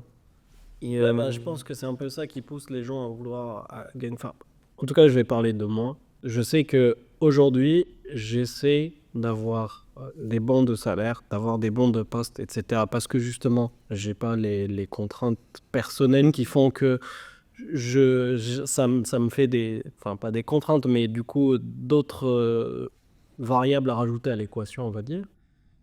Et je me dis, il faut que je le fasse maintenant. pour que justement plus tard, parce que tout comme toi, j'estime que la réussite, c'est pas juste professionnel, mais c'est aussi d'un point de vue perso. Je souhaiterais avoir du temps de qualité avec mes proches, Mhm. mes enfants, ma famille, etc. Et je me dis que si je le fais maintenant, potentiellement, justement, c'est un peu un investissement de temps, d'effort Ouais. que je fais aujourd'hui qui vont me permettre plus tard, justement, quand j'aurai des enfants, quand j'aurai C'est ça, mais plus de stabilité, de pouvoir justement profiter de ces instants-là. non, mais je suis d'accord avec toi, tu vois, par exemple, quand je suis en vacances, enfin, on se prend pas trop la tête, tu vois. Enfin, ok, on fait attention dans la limite du raisonnable, mais on essaie de faire quand même des trucs sympas, quoi. Ce que tu dis, le reste de l'année, tu bosses, tu trimes. Si à côté, tu dois encore te serrer la ceinture, en fait, tu te dis à quoi ça sert de trimer pour bourreau. C'est ça. Ouais. C'est là où il faut mettre le curseur et Je te rejoins là-dessus, tout à fait. Et pour revenir simplement sur aussi la notion de un peu la pression, j'imagine que plus tu montes et plus tu as de la pression. Et moi, tu vois, je sais déjà qu'à mon échelle, en tant qu'alternant, je me mets de la pression. Alors, c'est de la pression positive, on va dire, pour essayer de bien faire les choses. Mais est-ce que c'est pas ça aussi qu'au bout d'un moment, t'as plus envie, quoi? Pas à ce point-là. après, ça dépend de la personnalité de chacun, l'état d'esprit de chacun. Euh, je pense que la pression, enfin, ce que je disais tout à l'heure, en fait, faut garder la tête froide, quoi. Ok, t'as une situation compliquée qui tombe, t'as une gestion de crise à avoir. Ok, faut garder la tête froide et il faut pas s'emballer, quoi. Et ça, je pense que ça, c'est primordial et ce qui t'aide à avancer. Tu vois, moi, par exemple, avec l'équipe, des fois, il y a des choses qui redescendent, mais moi, je leur redescends pas la pression. Oui, ok, ouais. En même temps, ils l'ont pas demandé, ils font leur job. Et moi, je veux pas casser le fonctionnement, tu vois. Mm. Avec quelque chose qui tombe comme ça du coin de la table. Enfin, des fois, ça va les perturber plus qu'autre chose, tu vois. Et je pense qu'il faut garder la tête froide. Bon, après, j'ai envie de te dire, faut pas se leurrer, on sauve pas des vies non plus. Mais je vais pas dire qu'il faut Ah. pas se désengager et pas être motivé, mais enfin, faut rester rationnel, pragmatique. Mettre l'énergie là où elle doit être et pas se disperser quand il y a des situations compliquées ou de crise. Je pense que tu as cette posture, tu vas réussir à résoudre des problèmes et à trouver des solutions. Je trouve que c'est une très très grande qualité, le fait d'avoir des managers en groupe qui arrivent à pas transmettre le stress, parce que tu le vois sur certaines équipes où tu as littéralement un manager qui déverse tout son stress sur le reste de son équipe, et tu en as d'autres où en gros tu as l'impression que tout le temps tout va bien. Et je trouve que c'est une très grande qualité de justement pouvoir absorber ça. Après, je sais pas en termes de coût psychologique, qu'est-ce que c'est pour un Ouais, c'est ce manager. que j'allais dire, c'est pas facile parce que tu sers un peu de bouclier, quoi, C'est ça. au quotidien. Après, voilà, Après, voilà, il faut avoir, j'ai envie de te dire, chacun a des fouloirs, tu vois, pour y récupérer et évacuer ton truc. Mais après, voilà, je redis, ça dépend de chacun, de son état d'esprit, mais je pense vraiment qu'il faut garder la tête froide, rester pragmatique. Et en faisant ça, en fait, tu arriveras à trouver des solutions et à te sortir de situations compliquées. Ouais. Et après, quand tu montes, j'en sais rien, je suis pas directeur ni VP ou SVP, mais je pense qu'après, quand tu montes à des gros niveaux de poste, tu as toujours ça, mais il y a peut-être aussi un autre aspect, c'est aussi de savoir bien s'entourer, je pense. Tu vas pouvoir t'appuyer sur des gens de confiance, justement pour sortir de cette situation-là, sans leur donner la pression, mais tu sais que toi, indirectement, tu peux compter pas sur ta garde rapprochée, mais sur tes collaborateurs, justement, pour tuer les sujets ou trouver des solutions. Pour rebondir sur ce que tu es en train de dire, parmi les choses difficiles, en tout cas juste sur de la gestion de projet, même pas sur du management, déléguer, pour moi, ça a été quelque chose de très difficile au début, parce que je faisais du dev, je faisais les choses moi-même. Déléguer était un exercice pas facile pour moi au début. Et du coup, je pense qu'en tant que manager, Non, non, mais il faut savoir déléguer, il faut savoir s'entourer des bonnes personnes. Mais au-delà de ça, pour avoir cette aptitude de délégation, quelle est ta vision par rapport à ça? je pense que c'est l'expérience, dans le sens où, par exemple, au début, j'avais beaucoup de mal à déléguer. J'avais des équipes et j'avais pas, tu sais, des fois, à donner une charge de travail. Parce que je me dis, tiens, mais ça, mais en fait, non, je peux le prendre, c'est facile, etc. Et en fait, je restais, j'ai envie de dire, dans un job d'expert. En fait, manager, on te demande pas d'être expert. Ouais. Tu vois? Et c'est là où j'ai compris le truc, au bout de quelques années, hein, ça vient pas comme ça, de dire. Et c'est là que je le vois sur tous les jobs, l'actuel et le précédent, de dire non, ok, mais tu peux pas tout faire. et il faut savoir déléguer. Et c'est pour ça, quand tu es à l'écoute des gens. Parce que tu vois, par exemple, quand j'ai pris mon poste là actuel, j'ai rencontré tout le monde. Et à un moment, je leur ai dit, mais qu'est-ce que t'aimes faire, qu'est-ce que t'aimes pas faire? Tu vois, tout con. Ah bah j'aime bien faire ça, mais j'aime pas faire ça. Chacun va donner un possible feedback pour essayer de rediriger un peu les tâches ou les missions de chacun. Et du coup, au moins, tu déléguais, enfin, je pense, de manière peut-être pas optimale, mais à bon escient. Ouais. Tu vois? Et après, toi, en tant que manager, on te demande pas d'être expert, mais du coup, c'est là où, pour moi, le job de manager, c'est de tout ça là, il faut que ça se coordonne. Oui. Et c'est ça le plus dur en fait, parce que chacun a son expertise. Ouais. Je vais pas dire qu'ils se parlent pas, parce que tout le monde se connaît dans une équipe, tu vois, mais putain, il y a ce manque des fois de fluidité, de coordination, et pour moi, ça, c'est le rôle du manager. Et après, aller au-delà de l'équipe, justement, on est dans l'ombre, d'aller marketer, regardez ce qu'on fait, voilà ce qu'on peut vous proposer en proposition de valeur. Mais je pense ça que tu vois avec l'expérience, mais que ce soit du management fonctionnel ou hiérarchique, quoi. Oui, oui, non, mais totalement. Et c'est pour ça que le manager, pour moi, il doit avoir la vision, comme je dis, globale. Ouais. Avoir l'overview. Si tu as ça, plus les liens, roi du pétrole. Et c'est vrai aussi, enfin, je sais pas, j'aimerais bien avoir ton avis par rapport à ça, mais pour avoir de la légitimité en tant que manager, des fois, il est conseillé d'avoir un minimum, enfin, pas être expert, mais d'avoir un minimum ou d'être en capacité de descendre enfin, d'avoir au moins la capacité de faire les tâches des collaborateurs. Est-ce que tu penses que ça, c'est important ou pas ou, enfin, Alors, ouais, c'est tout dépend des niveaux de poste. Je pense que plus tu montes dans la hiérarchie, plus ça va être dur. On va dire plus que ça va être dur. les gens que tu manages directement. Mais aujourd'hui, moi, par exemple, ce que j'ai fait, c'est pour ça que je le redis, les vies ma vie, c'est hyper important. Par exemple, je prends le cas là, moi j'ai pris mon poste en juin. Dans l'été, j'ai fait du support. J'ai fait de la résolution de tickets. Parce que je voulais comprendre les problématiques qu'ils avaient au Ouais, quotidien. c'était étonnant. La dernière fois, on discutait, on nous a dit ouais, c'est David qui a pris le ticket. Tout le monde était là. David fait des tickets maintenant. Non, mais peut-être si tu comprends pas les problématiques de tes équipes, Ouais. tu vas pas pouvoir les aider à mettre en place un plan d'action pour améliorer. Tu vois, je reviens sur les conditions. Parce qu'en fait, pour moi, le ticketing, c'est des tâches à non-valeur ajoutée. Tu prends un truc, tu résous. Ok, très bien, mais... Et en fait, en faisant du support avec eux, j'ai appris énormément. Bon, après, je connaissais un peu les outils de mon ancien job, mais j'ai compris leurs problématiques. J'ai vu des loups dans ce process. Tu vois, genre la catégorisation des tickets, le truc n'était pas du tout adapté. Du coup, on l'a refondu ensemble. Là, on l'a mis en production, les nouvelles catégories. Après, bon, voilà, il y a un dispositif qu'on a qui met à jour les données en automatique. Tu vois que ça fait baisser le nombre de tickets, mais il en reste encore. Et en fait, quand tu regardes de plus près, eh ben en fait, c'est des trucs très manuels. Est-ce que derrière, je sais pas, on peut pas mettre un RPA, enfin, tu vois, essayer de travailler ça avec eux pour qu'ils en fassent le moins possible. Et c'est pour ça que, tu vois, la partie support, moi, je vois le truc, faut pas que quelqu'un fasse ça un temps plein. Parce que le gars, il va pas rester, quoi. Oui, Tu vois, c'est donc, sûr, il s'ennuiera assez rapidement. donc, je pense que cette légitimité, c'est via le vie ma vie. Le vie ma vie et l'écoute. Si tu fais déjà ça, Ça, je pense que déjà, c'est un super conseil de dire qu'il faut que tu te mettes à la place des autres pour savoir quelles sont leurs problématiques. C'est pour ça que je dis, on améliore leurs conditions. La perf, il y a Je un pense même qu'il y avait une vidéo de Steve Jobs qui disait que les meilleurs managers, ce sont ceux qui sont plus ou moins bons sur leur métier. Et ils n'ont pas forcément envie de manager, mais ils savent qu'ils doivent le faire parce qu'il n'y a personne d'autre pour le faire. Tu vois. Et ils prennent justement ce pli-là et ils ont cette capacité-là de descendre, de comprendre les tâches au quotidien des autres et ils vont justement travailler pour simplifier le quotidien de leurs collaborateurs. Mais tu vois, par rapport à ça, là, je trouve que ça fait une petite année où je fais plein de calls ou de réunions où j'assiste.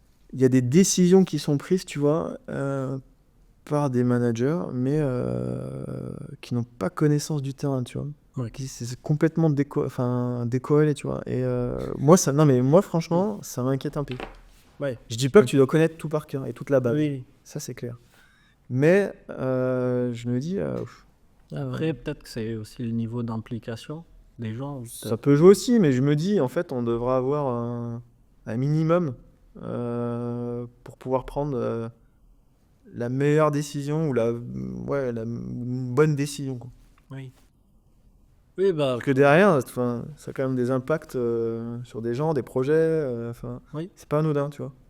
oui, oui, totalement. Non, mais moi, je te rejoins tout à fait là-dessus parce que, enfin, je trouve qu'on le vit au quotidien dans le sens où, des fois, tu as des décisions stratégiques côté digital ou data qui sont prises et derrière, en fait, les niveaux qui en souffrent, bah, c'est côté opérationnel. Ouais. Donc, tu as le niveau tactique au milieu, tu as l'opérationnel et c'est l'opérationnel qui va en souffrir.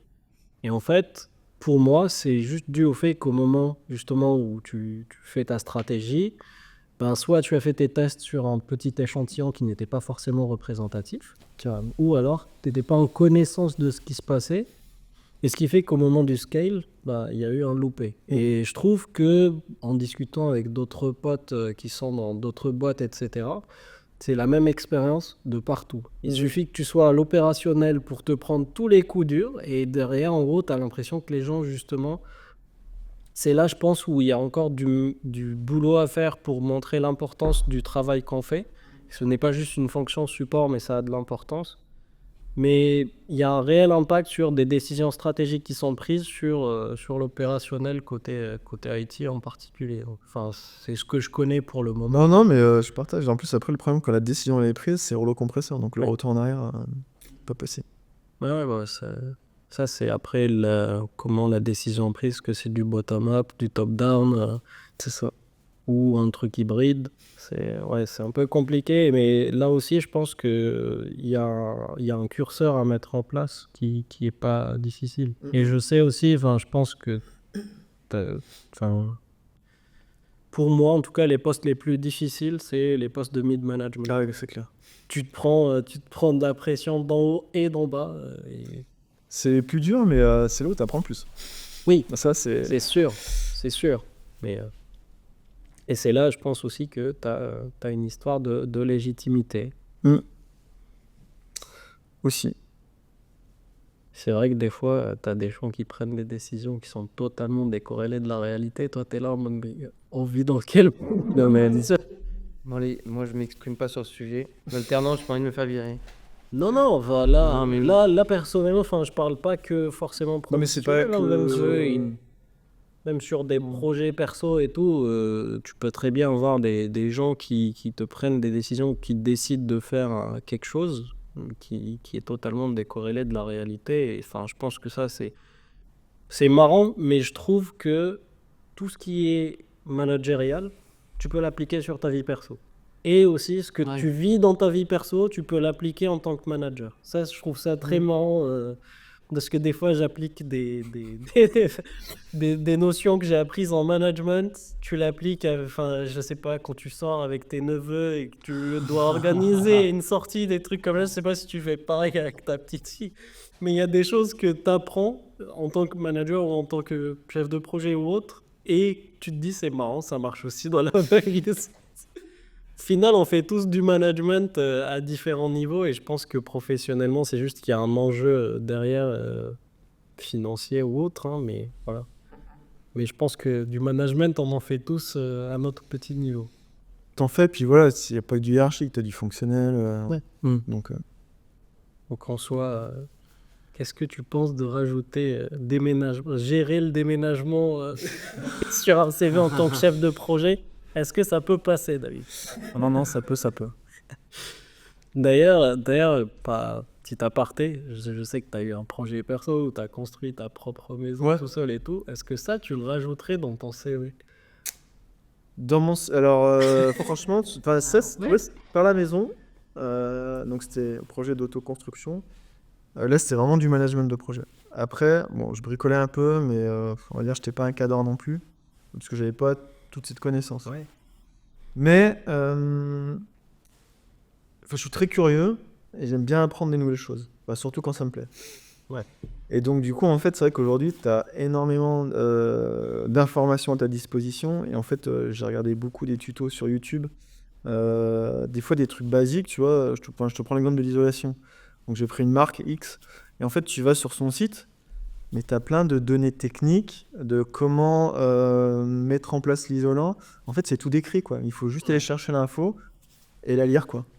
Et après, ce que j'ai remarqué quand j'ai fait la maison, entre quand j'ai signé, donc quand j'ai acheté le terrain, dépôt de permis, ouais, t'as à peu près, moi j'avais 6 mois. Et du coup, sur ces 6 mois-là, en fait, j'ai pris un Excel et en fait, j'ai fait mes différents postes. Bon, alors le gros œuvre, je ne l'ai pas fait à maçonnerie charpente, ça j'ai donné à des professionnels du métier. Après, j'ai fait tout le second œuvre. Et c'est là que j'ai dit, ok, qu'est-ce que je prends comme matière? Donc, tel isolant, j'ai pris telle marque. Il m'en faut combien de mètres carrés pour faire du placo. Enfin, tu fais tous tes postes, tu regardes ton besoin. Après, je suis essentiellement dans des comptoirs de marchandises pour me fournir. Déjà, tu fais ça. Après, tu dis, comment je déroule tout ça?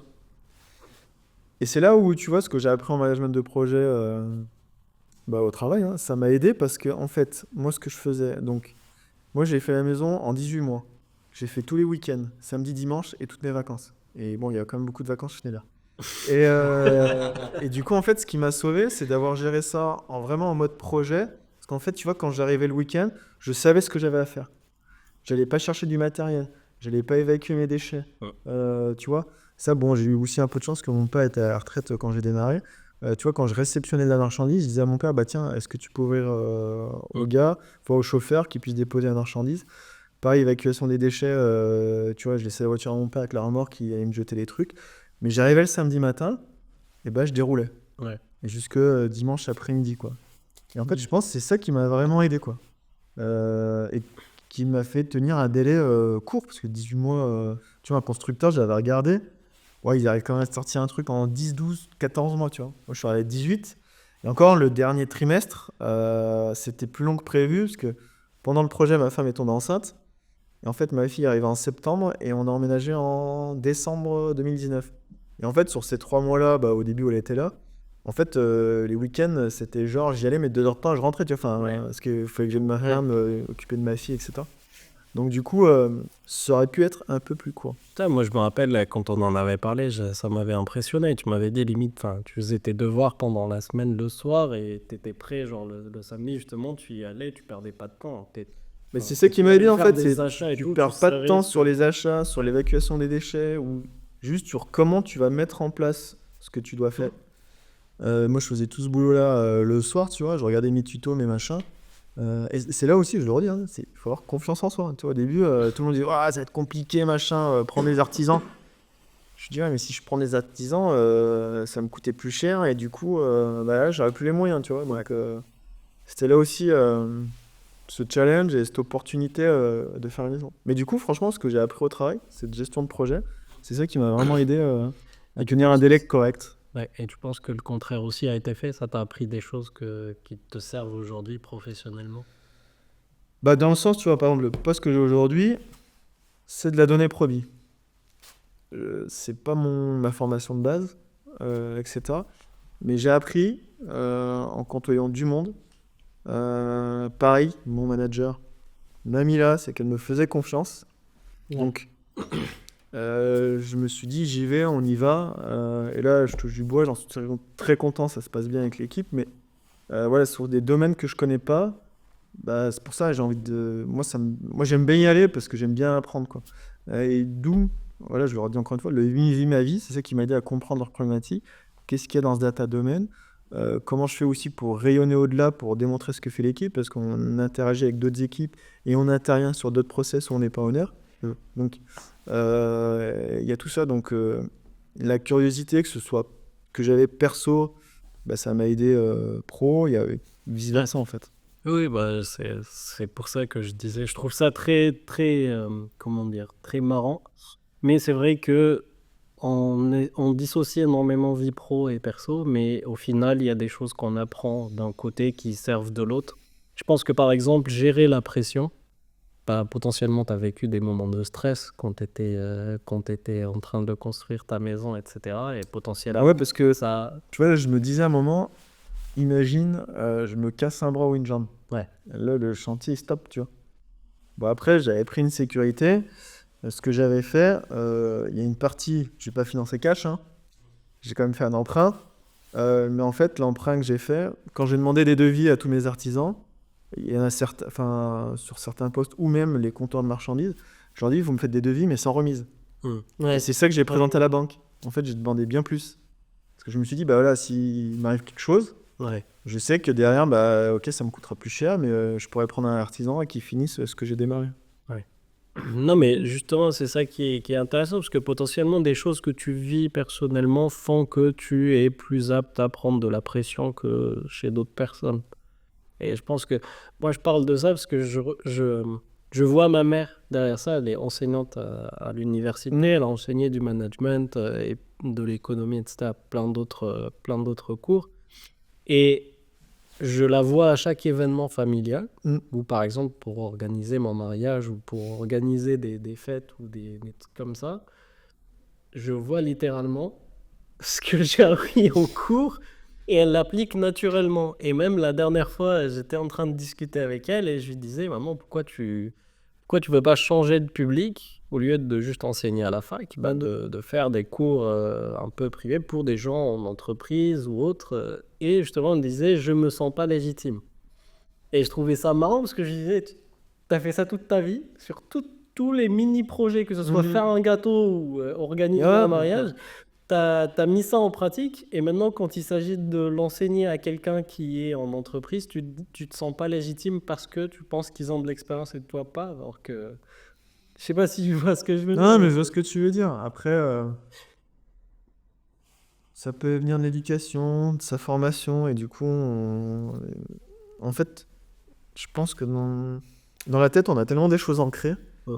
que d'aller changer notre propre statu quo, c'est pas facile. Ouais. Et je pense qu'il y a la génération de ta maman, ou enfin de mes parents qui étaient techéantes. Je pense que voilà, on leur a dit, bah ok, t'apprends un truc et tu feras ça toute ta vie jusqu'au bout, mais tu peux pas sortir de la route, tu vois. Ouais. Et en fait, aujourd'hui, nous, je trouve, mais t'as un nombre d'options, mais qui est juste incroyable, tu vois. C'est là où je disais, tu vois, ma fille, je veux vraiment qu'elle comprenne ça, tu vois. Bon, elle est petite, elle a 5 ans, mais quelqu'un qui a plein d'options et il n'y a pas... tu vois, ça me fait penser à un truc avec elle. Une fois, elle faisait je sais plus trop quoi. Je lui dis, mais attends, mais Nina, mais tu peux le faire autrement, il n'y a pas qu'une méthode. Il y a plusieurs méthodes. Et la dernière fois, moi, je lui dis un truc, je lui dis, non, mais Nina, fais comme ça. Elle me regarde et dit, non, papa, il y a plusieurs méthodes. Tu vois, enfin, elle a retenu le truc, tu vois. Là, Ça a marqué. je l'ai pris sur le coup, je lui ai dit, ah, non, mais ok, elle a compris. Est-ce que je dois être Content content ou pas content, tu vois. Et c'est pour ça, tu vois, je me dis, de leur donner cette ouverture d'esprit, je pense qu'ils vont gagner en confiance et derrière, on se dire, ouais, ok, j'y arrive, donc j'estime que je suis légitime. Ouais. Tu vois. Après, tu peux toujours avoir des doutes, c'est normal. Hein. On n'est pas des machines, on a des émotions, mais... Yes. C'est un beau message, en tout cas. Et du coup, en parlant de messages, je vois j'aurais aimé qu'on passe des heures de plus à discuter. C'était très agréable. Mais du coup, avec Martin et avec Bastien, la dernière fois, on voulait, si t'es d'accord, on voulait mettre en place. En gros, ça serait bien si t'avais une phrase, une citation, quelque chose à laisser. Je pensais que tu allais dire autre chose. En avoir. Oula. Est-ce que tu voudrais laisser un conseil, quelque chose que tu trouves important pour Le seul truc que je pourrais dire, c'est faut faire confiance à la vie. J'ai eu des choses compliquées avec ma femme pour avoir un enfant. Le job, j'ai eu des hauts et des bas, mais je me suis toujours retrouvé. Je pars du principe, alors je sais pas si c'est l'univers qui veut ça, mais au bout d'un moment, les choses se font, se recadrent. Et voilà, je pense qu'il faut faire confiance à la vie. C'est pour ça quand je dis, quand tu as des trucs durs, il faut essayer d'en trouver le positif. Pour toi grandir, ouais, apprendre. Et puis pareil, c'est ce que je veux inculquer à ma fille, tu vois. Donc moi, le seul conseil que je peux dire, c'est malgré tout ce qu'on peut avoir dans la vie, les difficultés, les réussites, les échecs, machin, il faut faire confiance à la vie. Et elle mérite, enfin elle vaut d'être vécue, quoi. Donc il faut lui faire confiance. Bah, merci. C'est une très belle phrase, ouais. Merci David. Merci, d'être messieurs. venu. C'était hyper intéressant. L'échange était hyper cool. On t'appellera pour un autre. Avec plaisir, non, bon exercice. Très content d'avoir pu partager avec vous. Avec moult Mais t'étais un décalage. des premiers à être intéressé Mais venir. Donc, non, je le trouve premier, que c'est... écoutez aussi. Non, mais je trouve que c'est des bons exercices. C'est pour ça que je vous dis, Voilà. Moi, j'aime bien être avec les gens, tu vois, d'échanger, discuter. Donc voilà, Et- moi j'aime bien ce genre d'exercice et Ouais. je trouve ça très intéressant. Du coup, quand tu regardes derrière toi, est-ce que tu ressens cette fierté de te dire, voilà, ça aussi fait tout ce bout de chemin-là et enfin, Bah ouais, dans le sens où, putain, j'ai une petite anecdote. Quand j'étais au lycée, moi j'ai fait un bac éco. Mhm. Et pendant mes cours d'éco, il y avait des statistiques en fait. Quand tu étais issu de parents qui faisaient tel métier, tu avais un X pourcentage d'être tel job. Et je me souviens, donc moi je suis fils d'ouvrier, et les statistiques donnaient, bah voilà, les enfants d'ouvriers, bah, il y en a que 10% qui seront cadres. Ouais. Tu vois? Et je trouvais ça tellement, pas injuste, mais ok, ça reste des stats et c'est ce que c'est, mais réducteur, tu vois. Ouais, oui. Et je me suis et tu vois, je me suis dit non, mais non, ça, non, pas possible. Du coup, tu vois, mes parents ils m'ont poussé à faire des études. Bon, enfin, c'est pas que j'étais pas très chaud, mais et du coup aujourd'hui je leur remercie et je comprends mieux leur vision à cette époque-là, tu vois. Et du coup, je me dis, c'est pour ça, il faut avancer, il faut pas baisser les bras. Et tu vois, je voulais rentrer dans cette statistique, tu vois, des 10%. Les Et, 10%, voilà. c'était Mais le du coup, challenge. voilà, il faut avancer. La vie est courte, malgré tout. Ouais. Donc, faut pas hésiter à faire plein de choses, des trucs qui nous intéressent essentiellement. Je pense que ça, c'est primordial. Parce que je vois ma fille, elle a 5 ans. Je vous jure, les 5 ans, je les avais pas vus passer, hein. Je me souviens encore de l'accouchement de la maternité comme si c'était hier. Donc, faut y aller, faut avancer, on peut avoir des doutes, mais voilà, il faut y aller. Puis, bah, si on se trompe, bah, on se trompe. C'est comme ça, l'erreur est humaine. Donc, il faut avancer, il faut y aller. Ouais. Donc, encore merci, très bon échange. Eh ben, merci David. À la prochaine. Merci beaucoup. J'espère que vous avez pu kiffer et apprécier le moment passé avec David autant que nous. Franchement, j'ai adoré faire cet épisode et discuter avec David. Je partageais pas mal de ses visions et j'ai beaucoup surtout apprécié le fait que, enfin, ce qu'il a dit, le fait de construire en tout cas son poste tel qu'on le veut et non pas s'arrêter à une fiche de poste et aux tâches qu'on nous attribue, mais cette partie-là où c'est aussi nous qui construisons ce qu'on fait et ce qui fait que ça donne beaucoup plus de sens à notre métier, à notre poste et aussi on apporte notre touche à ce métier-là. Et je pense que l'un des plus grands traits euh, qui sortent, c'est la curiosité qui va pousser les personnes à essayer de comprendre ce qui se passe aux alentours, de développer sa connaissance pour pouvoir justement être le plus pertinent possible. Tout à fait, bah, je te rejoins pas mal sur ce point-là et j'aime aussi beaucoup la vision managériale de David, qui je trouve est très moderne et novatrice et qui, moi personnellement, me parle beaucoup en tant que profil junior.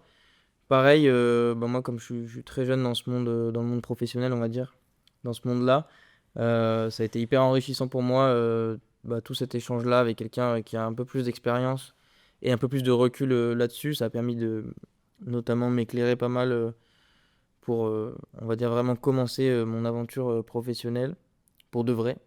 Et ouais, j'ai vraiment bien aimé cet épisode-là. Je me suis plus, je pense, posé en posture d'écoute. Mais franchement, c'était hyper enrichissant et hyper intéressant. Même après réécoute, je trouve que le temps passe assez vite. Ouais, après la posture d'écoute, enfin, c'est un sujet dont on a parlé aussi avec David, c'est que, enfin, il faut bien écouter les gens autour de nous pour qu'on puisse les aider au maximum, donc et apprendre aussi. Donc c'est peut-être pas si mal d'écouter. Ça dépend. Mais en tout cas, c'est très bon. Moi, j'adore écouter. Ouais, et surtout pendant ce podcast-là, tu as pu vivre l'expérience en tant qu'auditeur et en tant que podcasteur. Ouais, non, c'était trop bien. En tout cas, merci pour tous ceux qui nous ont écoutés jusque-là. On espère que ça vous a plu. N'hésitez pas à nous suivre sur Instagram et sur YouTube. Et sur nous Spotify. nous laisser vos commentaires, vos impressions et on vous dit à la prochaine. À plus!